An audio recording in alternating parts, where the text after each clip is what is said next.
Welcome back to CNU News, your only source for video news, sports, and entertainment on campus. I'm Sarah Hayes. And I'm Victoria Shirley. Thanks for tuning in. This week in CNU News, the new virtual bookstore survived its first semester, but was it without any hassles? Also, plans have been laid out for the future look of CNU. Check out what campus will look like in 2015. And with spring break coming up fast, check out what CNU students are doing for their spring break.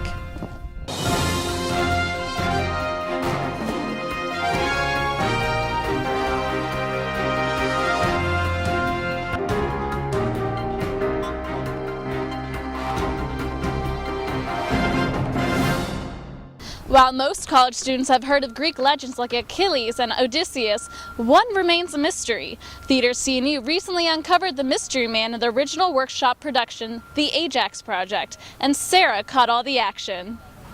Thanks, Victoria. Theater CNU made history last week with the premiere of the original workshop production, The Ajax Project.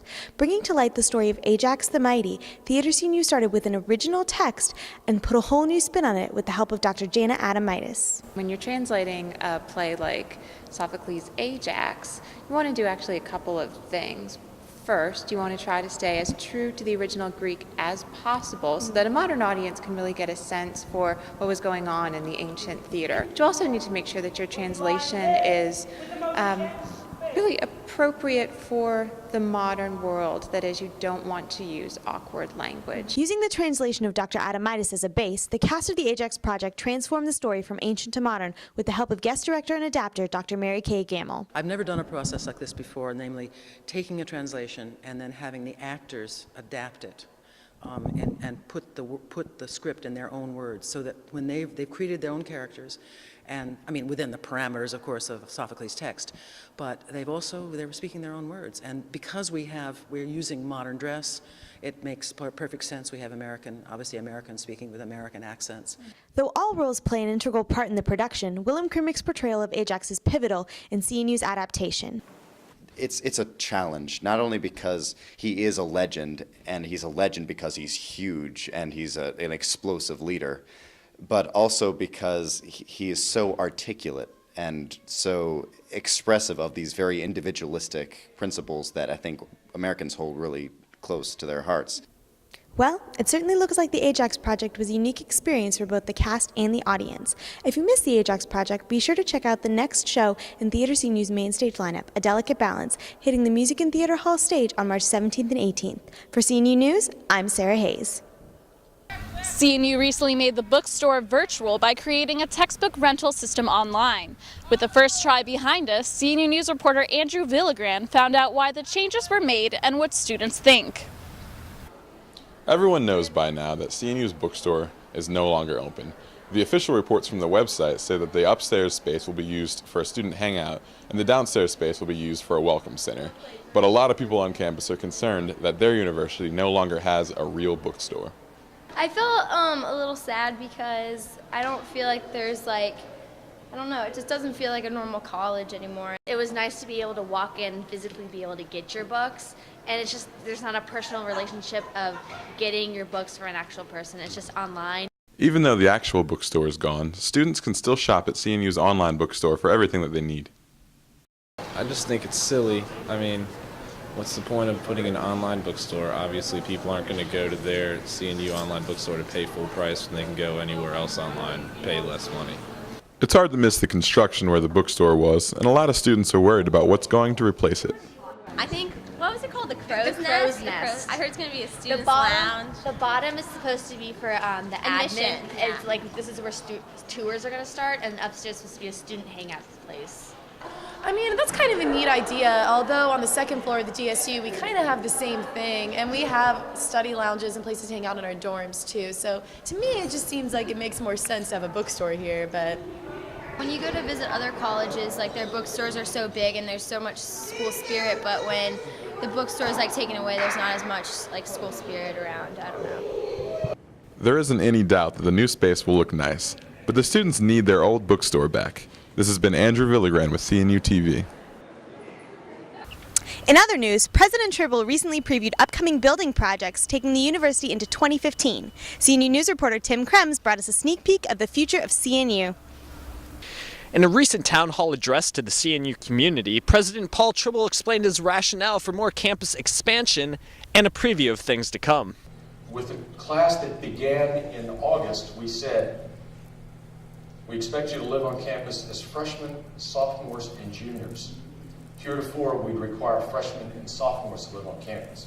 Now, why do we do that? We do that because every study shows clearly that students that live on a college campus are more successful. And to capture students' desire for on-campus living, President Tribble then showcased new architecture due to all be completed by 2015. It's called the comprehensive plan. This is the building plan. It says for 2015 because everything on there will be completed by the year 2015. This is the Freeman Center, and that construction project is moving forward apace and will be completed this summer as well. That's Lear Hall, and this is the face of that building. This will be the largest academic building on campus. Student Success Center is the building that will be the successor to the administration building. And the concept of the Student Success Center is that in one location, we will have all of those programs that serve our students from the time they apply to the time that they graduate to the university. We'll begin construction of the chapel after graduation. It'll take about a year to complete. A bell tower will allow us, I think, to give further definition to the Great Lawn, but it also will permit us to create new traditions. And the first new tradition students will partake in once the buildings are complete will be the tradition of no more construction at CNU. For CNU News, I'm Tim Krems. This campus has certainly changed a lot during the past few years. If you're interested in covering expansion and other stories for CNU TV, be sure to email desk@thecaptainslog.org to find out more about how you can get involved. And when we come back, you might be surprised to find out who was the first on the scene at a local fire over the weekends. This week in issue 16 of the Captain's Log. This week in news. Find out how your Facebook page could hurt your job possibilities for the future. Also read about students who were the first responders to a fire that was near campus. This week in sports, senior guard Chelsea Schreers has her number retired before her last regular season game at CNU. And find out the status of junior guard Conley Taylor, who sustained an injury in Saturday's game. It's all in this week's sports section. This week in A&E, find out about a student who started his own recording studio. What's the he said, she said about in this week's issue? Find out in this week's arts and entertainment section. This week's lifestyle. Sophomore Samantha Hardy was just crowned Miss Virginia Beach of 2011. What does it take to balance theater roles, classes, and responsibilities of a crown? LikeALittle.com is liked a lot by CNU. See what it's all about, all in this week's lifestyle.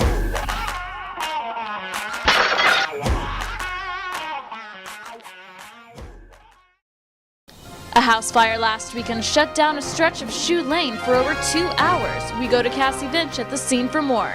Cassie? Local heroes don't always wear uniforms. When this house caught fire on the 100 block of Shoe Lane late Saturday afternoon, it wasn't firefighters who were first on scene. It was students from CNU. 5 students total arrived at the scene before the fire department had a chance to, and they didn't think twice about stopping. We had just left Lionsgate Bridge, and we were coming back towards school down Shoe Lane, and there was just smoke coming across the street, and we thought somebody was burning leaves. And apparently that's what it started as, but it actually had, by the time we made it all the way to the house, the entire front yard was engulfed in flames in the front of the house. According to the fire department's public information officer, the fire was started by an illegal burning that began in the front yard. The building has since been condemned and is considered too dangerous for occupation. I had walked out on the porch. I'd seen the fire and called 911, and then I walked down the porch, and they drove up and they stopped, and they didn't hesitate. They just jumped out of the car. The resident of the burning home was very grateful for the efforts of the CNU students who contained the fire as much as they could until the firefighters arrived about 10 minutes later. 20 minutes after that, the fire was considered under control. We really appreciated the 5, 6, or 7 guys from Sigma Phi Epsilon who stopped by and helped control the blaze before and after the fire department arrived. It was really, really appreciated. It was nice being able to potentially save a life. For CNU News, I'm Cassie Vinch. And finally today, with spring break right around the corner, we sent CNU News reporter Cole Underwood to find out what students were doing with their week off.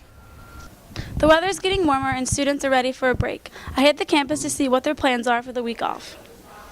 For spring break, I'm going to Nag's Head, hopefully. I'm going to rent a cottage from my uncle, a cottage we used to own that he now owns. and going with my roommates, hopefully, and some friends from school. Well, I'm gonna probably go home. Either that or stay here and work.